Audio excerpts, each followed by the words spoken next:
Bonsoir à tous mes petits monstres. Avant de commencer, laissez-moi vous souhaiter un joyeux Noël à tous et à toutes. Merci d'avoir été présents chaque jour durant ce grand calendrier de l'Avent, qui a été pour moi, et pour ma conjointe bien sûr, qui m'a énormément aidé dans ce travail, a été un très gros challenge que nous nous sommes lancés l'un l'autre.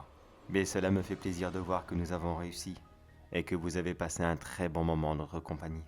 Et pour vous remercier, voici une dernière petite histoire sur un personnage que vous connaissez très bien. De toute façon, vous l'avez vu dans le titre. Mais avant de terminer ce calendrier de l'Avent, je vous propose dès demain une compilation des 4 vidéos de Noël de l'année dernière, toutes combinées ensemble afin de faire une longue pasta, pour ceux qui ne la connaissent pas ou pour ceux qui désirent la redécouvrir. Il y aura peut-être même une autre surprise la semaine prochaine, juste pour dire terminer l'année en beauté. Et sur ce mes petits monstres, encore joyeux Noël à tout le monde, et place à l'histoire.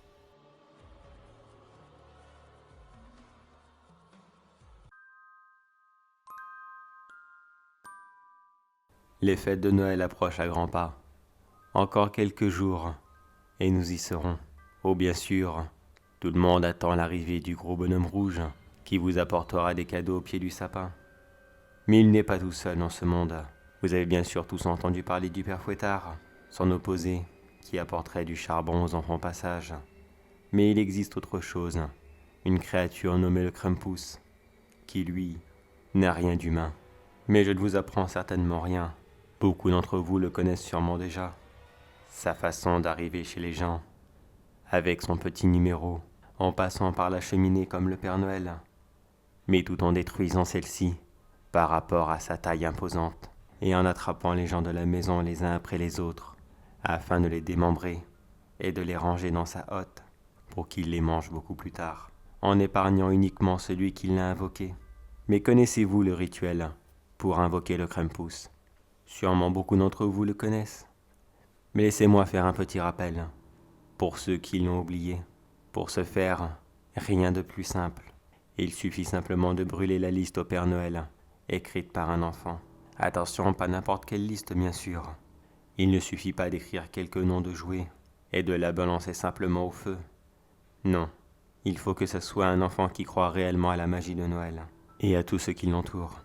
Alors oui, bien sûr, ça devient beaucoup plus compliqué sur le coup, car certainement que vous et moi avons passé cette époque. Vous avez sûrement entendu beaucoup d'histoires d'enfants qui invoquaient le Krampus, sans l'avoir fait exprès. Mais maintenant, je vais vous raconter rapidement l'histoire d'un enfant qui l'a invoqué, mais qui cette fois-ci l'a délibérément fait, afin de permettre de se venger. Cela s'est passé dans une grande ville, il y a plus de 150 ans de cela. C'était dans un orphelinat. Le pauvre petit Nicolas, qui n'avait même pas de nom de famille, car étant un enfant trouvé, personne ne s'était donné la peine de lui en donner. Il n'avait vraiment rien dans la vie, à part un simple jouet, qu'il avait probablement hérité de ses parents, qui l'avaient laissé là devant la porte de l'orphelinat. Les autres enfants étaient durs avec lui. C'est tellement facile d'être la tête de turc des autres, quand on n'a personne pour être aidé. Tout le monde le traitait de nul, d'anonyme, personne sans existence, qu'il n'était rien aux yeux des autres, et qu'il ne sera jamais rien. Les rares choses qui arrivaient à réconforter Nicolas étaient d'écrire au Père Noël, quelques jours avant le soir de Noël. Mais malheureusement un jour, ce fut pour lui la méchanceté de trop, qu'il ne pouvait supporter. Ses camarades lui ont volé son jouet, et l'ont délibérément brûlé, afin de lui faire comprendre que ceux qui ne sont rien n'auront jamais rien. Rongé par le chagrin, Nicolas chercha un moyen de se venger, car il en avait marre d'être persécuté tous les jours. Mais la seule chose qui lui restait était cette fameuse lettre au Père Noël, qu'il n'avait pas eu encore le temps de poster. Et c'est là qu'il se souvenut du rituel, pour invoquer le Krampus, une créature de légende, qu'il n'avait jamais cru bien sûr. Il en avait appris l'existence en écoutant la conversation d'autres garçons, qui voulaient se lancer le défi de l'invoquer, mais aucun d'entre eux n'a eu le courage de le faire. Nicolas hésita un moment, que de toute façon, il n'a plus rien à perdre. Et quand on y réfléchit bien, s'il existe un bien pour les gentils garçons, il doit forcément y avoir un mal, sinon il n'y aurait pas d'équilibre. Alors à contre-cœur, Nicolas jeta sa lettre au feu et le regarda lentement brûler. Les jours avant Noël passèrent rapidement, Nicolas continua à subir les tortures de ses autres camarades, jusqu'au soir du 24 décembre. Ce soir-là, la journée passa normalement, enfin du moins, dans le même quotidien. Nicolas avait été enfermé dans le dortoir par les autres enfants, le privant ainsi de repas de Noël. Les autres avaient prétexté aux employés que Nicolas était malade et qu'il ne fallait pas l'attendre. Les fameux employés de l'orphelinat, bien sûr qu'ils étaient au courant de ce que Nicolas vivait. Mais comme ils le disaient souvent eux-mêmes, ils n'étaient pas assez bien payés pour faire surveillant et babysitter particulier. Les problèmes des enfants restent entre eux et qu'ils se gèrent eux-mêmes. Une bande de lâches feignants qui ne méritaient qu'une seule chose, c'est de finir de la même façon que les enfants. Les camarades de Nicolas lui ouvrirent la porte et ils finirent par se mettre tous au lit. Mais Nicolas ne ferma pas les yeux de la nuit. Pas qu'il attendait le Père Noël, comme chaque année. Mais il espérait, il croisait les doigts, il priait, il faisait tout ce qui était possible afin de faire venir le Krampus. Et il réussit. Il entendit d'abord son traîneau se poser lourdement sur le toit, réveillant ainsi tous ses camarades, qui, surpris, se demandaient bien ce qu'il pouvait se passer. Ils cherchèrent la provenance du bruit, et ce n'est que quand le Krampus commença à descendre par la cheminée, et que celle-ci se brisa lentement par le passage de sa silhouette imposante, qu'il comprit alors que quelqu'un était là, mais pour une raison encore qu'il ne connaissait pas. Sauf Nicolas, bien sûr, qui était là assis dans son lit, et qui regardait la scène avec la plus grande des joies. Tous les enfants criaient « Le Père Noël est là, il arrive !» Ils étaient encore jeunes, et tous y croyaient. Mais quand il vit l'énorme créature qui sortit lentement du conduit, et qui attrapa rapidement le premier enfant qui se tenait devant lui, tous les autres crièrent de peur et se mirent à courir dans tous les sens. L'enfant attrapé fut vite brisé en deux et fut embarqué dans la hotte du Krampus. Celui-ci courut avec une vitesse impressionnante, attrapant les enfants les uns après les autres et les démembrant comme des poupées de chiffon. Tous hurlaient de douleur, de terreur. Le sang giclait partout. Le sol était maculé de sang et de tripes. Des victimes dont le nombre ne cessait de grandir. Sous le cri paniqué des enfants, les surveillants arrivèrent tous en même temps afin de leur porter secours. Mais leur élan de courage s'arrêtait rapidement, quand l'un d'entre eux fut lui aussi attrapé et qu'il connut le même sort. Les autres tentèrent de s'enfuir, mais aucun d'entre eux ne le put. Quand le Krampus décide de se faire un festin, surtout quand celui-ci est une invitation, pas question qu'il y laisse la moindre miette. Nicolas non plus ne ratait pas la moindre miette du spectacle. Il était tellement émerveillé, tellement fasciné. Pour lui, c'était la plus belle chose qu'il n'avait jamais vue. Tous ces êtres pourris jusqu'à la moelle, tous finissaient enfin là où ils devaient atterrir, en enfer. Quand tout cela fut terminé, le Krampus retourna voir Nicolas et le remercia pour ce superbe festin, un énorme buffet qu'il n'avait pas connu depuis des années. Et pour le remercier, il lui donna la traditionnelle cloche de Noël, la marque de son passage, mais également un cadeau que très peu ont reçu. Inviter le Krampus ne fonctionne qu'une seule fois dans sa vie, mais celui-ci lui promit de faire une exception et qu'il pouvait l'invoquer chaque fois qu'il le voulait. Le lendemain, Nicolas ne fut pas accusé du meurtre de tout l'orphelinat, car aux yeux de tous, ce n'était qu'un enfant incapable de faire ça. Quelque temps plus tard, Nicolas atterrit dans une famille d'accueil. Celle-ci était très sympathique avec lui. Une véritable famille du bonheur, qui avait l'impression d'être tout droit tombée du ciel. Mais malheureusement, Nicolas n'a jamais eu de chance dans sa vie, à part l'exception du Krampus bien sûr, car le bonheur pour lui s'arrête toujours rapidement en chemin.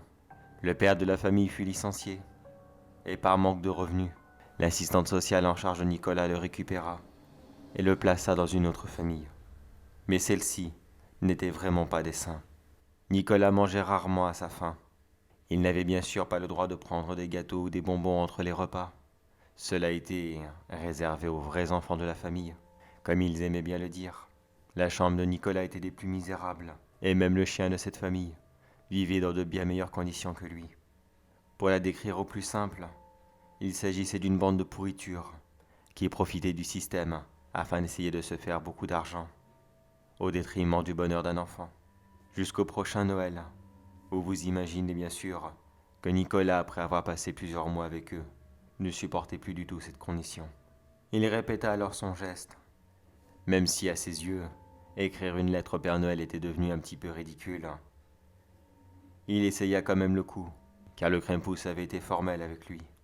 Il pourrait l'invoquer autant de fois qu'il le désirait, et il répéta l'opération sans trop y croire. Mais à sa grande surprise, il revint de nouveau, et une fois de plus, il se fit un énorme festin avec tous ceux qui avaient méprisé Nicolas, et qui l'avaient fait plonger dans une horreur qui avait duré beaucoup trop longtemps pour un jeune enfant.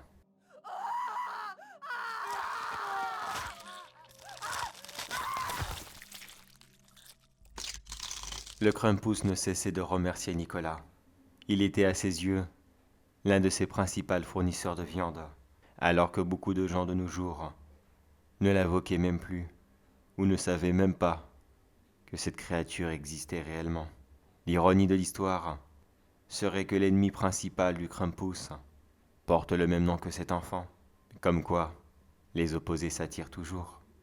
Une fois de plus, Nicolas fut innocenté de la mort de sa famille d'accueil, car la police n'arrivait toujours pas à croire qu'il était responsable. Certes, il y avait bien un lien avec lui. 2 massacres sanglants dans une vie, même si cela existe, ça doit quand même être assez rare. De toute façon, sans preuve, il ne pouvait pas l'accuser. Nicolas finissa donc dans une 3e et dernière famille d'accueil, un nouveau groupe d'âmes bienveillantes qui avaient bien pris soin de lui, jusqu'à ce qu'il devienne majeur et qu'il parte afin de faire ses propres études et se lancer dans la vie. Pour Nicolas qui maintenant était devenu un jeune homme, la vie ne fut pas très facile. Il enchaîna les petits boulots afin de se payer ses études lui-même, car il ne voulait pas être un fardeau supplémentaire pour sa famille d'accueil qui avait tant fait pour lui. Et il ne cessait de repenser à tous ces morts, tous ces gens qui avaient été tués par le Krampus, et cela uniquement par sa faute. Quand il était enfant, il ne voyait pas le mal qu'il faisait, mais maintenant, avec l'âge et la maturité, il arrivait facilement à comprendre que cela n'était qu'un meurtre, un ignoble meurtre, qui avait coûté la vie de plusieurs dizaines de personnes. Il eut beaucoup de mal à se pardonner, mais il essayait simplement de ne pas y penser, car de toute façon, plus rien ne pouvait changer le passé. Cela l'occupe à l'esprit très longtemps, jusqu'à ce qu'il rencontre une fille. À ses yeux, c'était la fille. Il passa plusieurs longs mois avec elle, 2 vrais amoureux, une union complètement parfaite. Nicolas était pour la première fois de sa vie sur un réel petit nuage. Il connaissait enfin la signification du mot bonheur, lui qui l'avait tant cherché. Ça y est, il l'avait enfin trouvé. Du moins, c'est ce qu'il pensait, car un soir où il rentra plus tôt que d'habitude, il surprit sa bien-aimée dans les bras d'un autre homme. Bien sûr, il essaya d'abord de relativiser, un frère, un ami, un cousin, et peut-être même qu'il était tombé au mauvais moment. Mais malheureusement, les grands baisers d'amour que se faisaient ces 2 tourtereaux en disaient déjà trop, et Nicolas ne pouvait pas se mentir à lui-même. Sa copine, qu'il aimait tant, voyait un autre garçon. Une fois de plus, il ressentit cette même émotion, cette émotion de colère et de tristesse qu'il n'avait pas ressentie depuis des années. Par chance pour lui, Noël devait arriver dans quelque temps. Alors Nicolas joua le jeu. Il fit semblant de ne rien savoir. Il resta dans le rôle du parfait petit copain, qui gâtait sa copine tous les jours, l'emmenait au cinéma, et de temps en temps au restaurant, afin que tous leurs amis puissent voir que oui, ils étaient très bien ensemble, et que rien ne pouvait leur arriver. Même si elle, de son côté, attendait certainement le bon moment pour le larguer, lui, il avait déjà une autre idée en tête. Le soir de Noël arriva. Ne pouvant plus supporter le poids de ce mensonge, elle décida de dire toute la vérité à Nicolas, en rajoutant qu'elle allait partir, car elle ne pouvait plus vivre comme cela dans le mensonge, et que de toute façon, elle voulait passer Noël avec l'homme qu'elle aimait réellement. Avant même qu'elle ne puisse partir, Nicolas l'attrapa et l'assomma de toutes ses forces. Quand elle se réveilla, elle se retrouva attachée sur une chaise, complètement bloquée et incapable de bouger, complètement effrayée, ne comprenant pas ce qu'il se passait. Elle supplia Nicolas du regard pour qu'il la laisse partir, mais celui-ci lui expliqua que c'était trop tard, que son meilleur ami allait bientôt arriver, et que depuis le temps qu'il ne l'avait pas vu, il devait certainement avoir vraiment, vraiment très faim. Quand le Krampus arriva, la fille fut tellement effrayée devant cette vision cauchemardesque, qu'elle s'en évanouit instantanément, n'opposant pratiquement aucune résistance au Krampus, qui en profita pour la démembrer, afin de la rajouter dans son garde-manger, qui, depuis toutes ces années, avait commencé à bien se vider. Le Krampus demanda alors à Nicolas pourquoi ne l'avait-il pas invoqué depuis des années. C'est qu'il commençait à avoir faim, lui. Nicolas s'excusa, car il avait un peu de remords pour tous ceux qui étaient morts. Mais maintenant, il n'en aurait plus jamais. Cette fois-ci, Nicolas avait décidé de ce qu'il voulait faire plus tard. Il ne voulait plus jamais voir quelqu'un être malheureux à cause d'une bande de pourris, de crapules ou de sous-merdes de la société. Quand quelqu'un se retrouvera plus bactère, comme il l'avait été dans son enfance, ou même maintenant, il fera en sorte d'être invité par ces gens. Et à la dernière minute, il ramènera avec lui un invité surprise, un invité de marque, que personne au monde ne rêverait d'avoir à sa table.